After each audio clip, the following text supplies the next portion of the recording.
Okay, so today what I wanted to do was take a look at a topic that is always brought up with almost every release of a Resident Evil game, and that is the perspective of the game and how it should be played and which one is the best and whatever it may be. And there's a lot of things that people like about each one, and each one I think has an audience that do prefer it over the rest.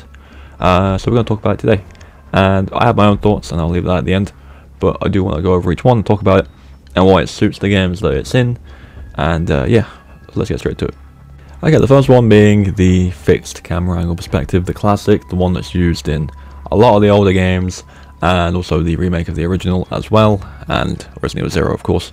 And I honestly think, especially in those original 3 games, it did work really well, and the reason for that was obviously because it was the best way to do it at the time.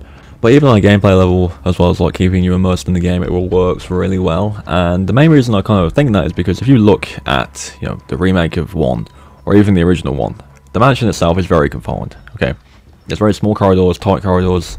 It's very detailed as well. Well, more so the remake than the original, but you know what I mean. It's very eerie, and I think having these different angles where you can kind of see the environment around you is really well done. It really does show like how kind of empty the house is, like especially like the big main hall areas where you can see the whole thing. It's very creepy, and I think how they've positioned the camera and how it kind of shows your environment is what makes these games feel good. And that's the same for the second game and the third game as well. In the originals, like seeing the angles of the city and the police department that is in absolute ruins, it looks really good. And I think part of it does kind of come with the older graphics as well. Like something just makes the games feel more unsettling with the older graphics, and I think that was also a big factor for it. But I don't know, I feel like especially with the horror games, like the more horror focused games, it's such a good way of doing it. And it isn't necessarily a bad way to play a game. Like there was a horror game that came out I think last year, maybe the year before, called Tormented Souls, and it was very much inspired by like the original RE games, and it was a fixed camera perspective game. It's very good.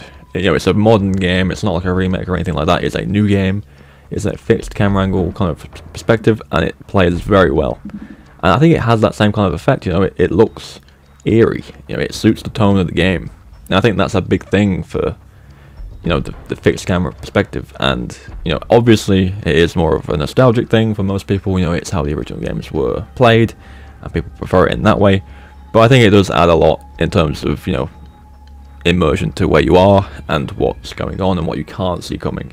So yeah, I'd put fixed camera angles quite high on whether I like them or not. I don't think they should be in every game, especially nowadays, because people will just complain. But if there was ever the option to have the game play in a fixed camera perspective, that people have modded some of the remakes to do that, and they do seem quite fun. But if there was ever the option to play it in this perspective, I think a lot of people would jump at the opportunity to do that.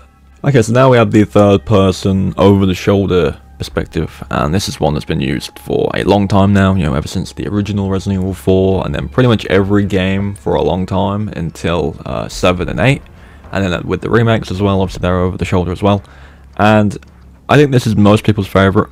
Even if you're like an old school player, I think the over the shoulder perspective, the third person, is the preferred way of playing. Now with Resident Evil 4 original and Resident Evil 5 original, it was a bit different because of how the game played, meaning that you had to be stationary while you aimed and reloaded and shot, but you can move around outside of that.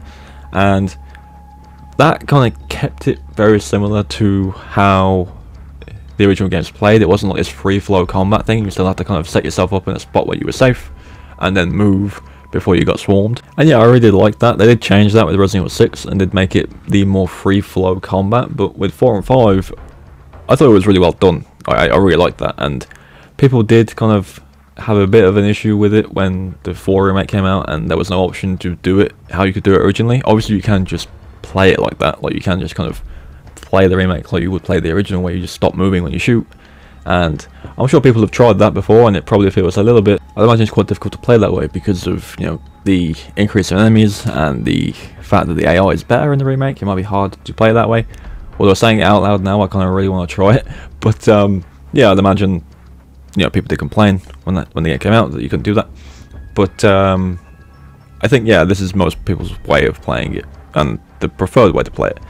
This was a big thing when it first came out because it was obviously a new thing. You had fixed camera angle games for a long time, and then finally with 4 they did the third person over the shoulder thing, and a lot of people do kind of think that was like the start of the downfall of the series. And while I don't think Resident Evil 4 necessarily was the start of it, the shift in perspective was something a lot of people did think was causing it, on top of the like more action focused gameplay. But I think, you know, in terms of the perspective itself, it didn't really make a difference. You know, you look at back now, look at the 2 remake, like that's a horror game, that's a survival horror game, it's over the shoulder, and it feels just as creepy and compact and immersive as, you know, original 2. You're still in tight corridors where 1 or 2 zombies can pretty much get the better of you if you're not careful, and yeah, it does feel quite good to play. So I don't think perspective comes into it in terms of kind of ruining the feel of the franchise, but I think the direction the games went in kind of had a more bigger effect on that than a camera angle. And then last up, obviously the newest kind of perspective we have is the first person option, and weirdly, I don't know why, outside of motion sickness of course, but people don't like first person, and it's weird. I think it mainly stems from what they tried to do with the character in Resident Evil 7. So before Ethan got this like fleshed out storyline that mainly came up in Village, he was pretty much a nobody, didn't really talk much, and there was no backstory on the character, which was completely new.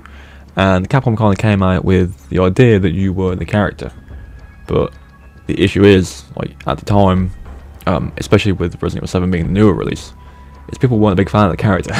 And yeah, the idea was to kind of put you in the shoes of him, and that's why you were kind of like a blank slate. But that's not what people are used to in these games, and it just didn't really work that well. I do think, especially for 7, first person worked really well, and it had the same kind of effect that the fixed camera angles had with the, you know, original games, where it was confined, it was tight, it was eerie. And I think the Baker house and the whole kind of estate as a whole was really well done in first person. You know, especially, you know, in that angle and in certain parts of the game, you were very, very cramped in. And again, the molded were not the squishiest of enemies to kill at times in the game. So, you know, 1 or 2 of them could possibly kill you, and having such a confined area to fight them in was pretty well done. And again, in first person, that does kind of make you feel a bit more claustrophobic. But yeah, I think the first person perspective was mostly kind of not hated, but it was definitely the least favoured of the 3, which is a shame. I genuinely did like it. I think it was better in Resident Evil 7 than Village, because again, it was more confined, and Village, it was still good, but it was more of an open area game, and it just felt a bit like bigger, so it felt a bit safer. But in 7 it worked really well, and they did eventually add a third person mode to Village, and I think everyone much preferred that to the first person mode, and it gave the game more players, because people didn't really want to play a first person game at times, because obviously people do suffer from motion sickness, so people did ignore Village. But yeah, the third person option did bring people in, and even now there are people asking for a third person mode in 7, but I just don't think it would work as effectively in that game. It does seem overall that the over the shoulder perspective is the preferred out of all 3, and to an extent I do agree. I think in terms of, you know, putting you in the shoes of the character and how the game plays, third person is very good, but at the same time, depending on the game you're making, I think horror works very well in a first and fixed camera perspective, and the more action focused games do work better as a third person perspective. But again, it entirely depends on the game itself. I think overall, like, the general vibe of the game will kind of have a perspective that plays better with that. But yeah, that's pretty much going to do it. It is a debate that's pretty much always going to go on forever until they stop making these games. Everyone has their preference on which kind of perspective they'd rather play the game in, and I'll be interested to hear what you guys think. So let me know down below. Thank you for watching, and I'll catch you in the next one.